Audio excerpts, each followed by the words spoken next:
Ассаламу алейкум. Эгерде сиз интроверт болсоңуз, анда экстраверт болууга аракет кылбай, ар дайым жагымдуу болуу үчүн стилдүү тарабыңызды колдонгонуңуз жакшы.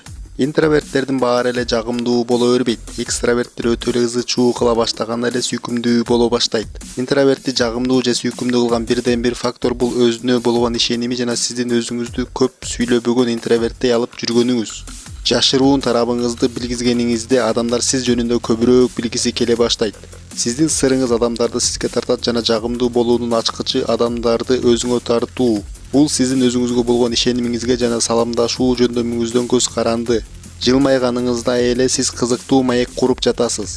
Сиз өзүңүз жөнүндө өтө аз айтып жатып, комплименттерди кошуп айта аласыз. Мунун баары сизге адамдарды тартат. Адамдардын көзүнө карабасаңыз деле, сиз эч кимге жылмайбасаңыз жана алар сизден бир нерсе сураганда да туура жооп бербесеңиз, анда сиз жалгыз калгыңыз келгендей таасир калтырасыз. Унчукпай